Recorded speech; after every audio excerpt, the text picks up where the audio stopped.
Hello दोस्तों, कैसे हो आप सब। आई होप आप सब बहुत अच्छे होंगे। स्वागत है आपका मेरे इस चैनल पे। आज हम पढ़ेंगे फ्यूचर इंडेफिनिट टेंस। उम्मीद करती हूँ आपको ये वीडियो ज़रूर पसंद आएगा।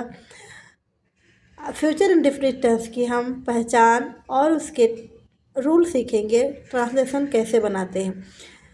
जिन वाक्यों के अंत में गा है, गी है, गे है आदि शब्द आते हैं उन्हें फ्यूचर टेंस कहते हैं। फ्यूचर का मतलब होता है जो कार्य भविष्य में होगा। आज सिंपल टेंस, साधारण वाक्य। सिंपल टेंस का क्या रूल होता है। कर्ता यानी सब्जेक्ट आई तथा बी के साथ हम हेल्पिंग वर्ब सेल का यूज करते हैं तथा अन्य सभी सब्जेक्ट के साथ ही सी दे या किसी का नाम तो उसके साथ हम विल का यूज करते हैं और वर्ब का फर्स्ट फॉर्म लगाते हैं। जैसे सबसे पहले हम क्या लिखेंगे, सब्जेक्ट यानी कर्ता। कर्ता के बाद हम हेल्पिंग वर्ब लगाएंगे, फिर उसका मेन वर्ब यानी मुख्य क्रिया, फिर उसका मेन वर्ब मेन कर्म और फिर अन्य शब्द लिखते हैं। जैसे वह हवाई जहाज़ से अमेरिका जाएगी। वो हवाई जहाज़ से अमेरिका जाएगी। तो कैसे बनाएंगे, सब्जेक्ट इसमें क्या है, वह यानी सी, जाएगी ये स्त्रीलिंग में है तो हम कैसे लिखेंगे, she will go to America by aeroplane. Next देखते हैं, माता जी खाना खाएगी। माता जी खाना खाएगी, क्या लिखेंगे, the mother will eat food. Next देखेंगे, अब मैं घर जाऊंगा यानी अभी मैं घर गया नहीं हूँ, जाऊंगा यानी जो काम हम बाद में करेंगे उसको हम किस में क्या कहते हैं, कौन से टेंस में आता है, हमारा फ्यूचर इंडेफिनिट टेंस में आता है। अब मैं घर जाऊंगा तो मैं क्या लिखूंगी, नाउ। अब की इंग्लिश क्या लिखेंगे, now. Now shall, now I shall go to home।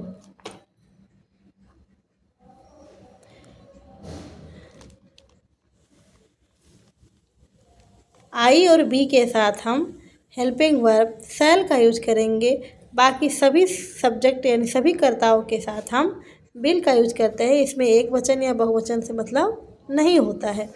हम पार्क में घूमने जाएंगे तो यहाँ पे हम बी लिखेंगे। बी के साथ हम क्या हेल्पिंग वर्ब क्या यूज करेंगे, शैल, बी शैल। उसके बाद हम क्या लिखेंगे, मेन वर्ब क्या है, घूमना। हेल्पिंग वर्ब हो गया शैल और फिर मेन वर्ब क्या है, घूमना। वो क्या काम कर रहा है, घूमने। तो हम घूमने की इंग्लिश क्या लिखेंगे, बी शैल गो टू, जाएंगे।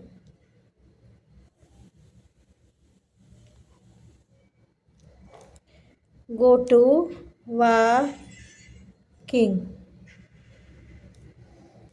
कहाँ जाएंगे, पार्क में, तो इन द पार्क।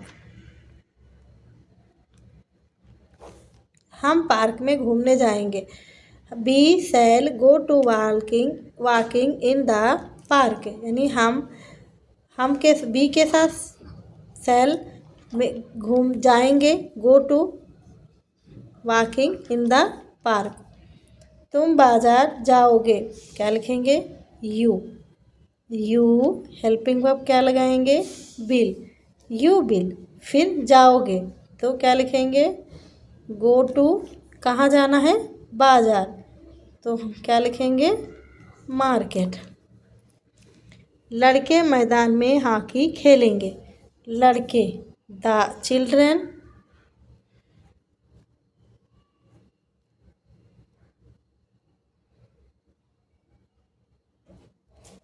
लड़के मैदान में लिखेंगे, बॉयज़ लिखेंगे, चिल्ड्रन नहीं, बच्चे नहीं। Boys will play hockey in the मैदान, ग्राउंड, GROUND, ग्राउंड। दादाजी अखबार पढ़ेंगे। ग्रैंडफादर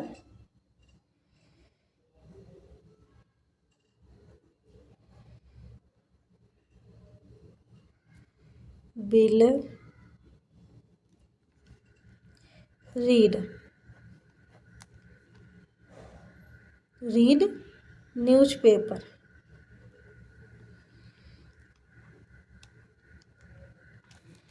बच्चे स्कूल जाएंगे। चिल्ड्रन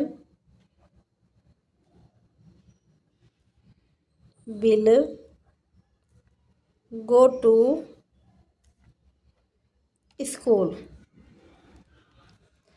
रवि छत में पतंग उड़ाएगा। Ravi will fly kite. कहाँ उड़ाएगा? छत में, इन द रूफ।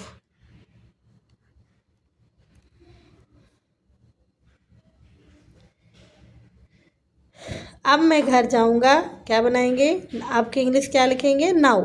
नाउ आई, मैं, सब्जेक्ट क्या है इसमें? कर्ता आई है, तो क्या लिखेंगे? आई के साथ शैल लगाएंगे। Now I shell.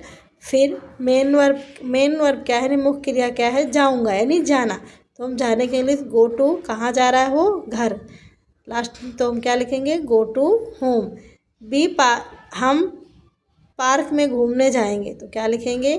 B shall go to walking in the park. इसमें ध्यान दीजिएगा, खाली हम आई और वी के साथ हम शैल लगाएंगे, से सभी सब्जेक्ट के साथ हम विल का यूज करेंगे। तुम बाजार जाओगे, you will go to market. लड़के मैदान में हॉकी खेलेंगे। Boys will play hockey. दादाजी अखबार पढ़ेंगे। Grandfather will read newspaper.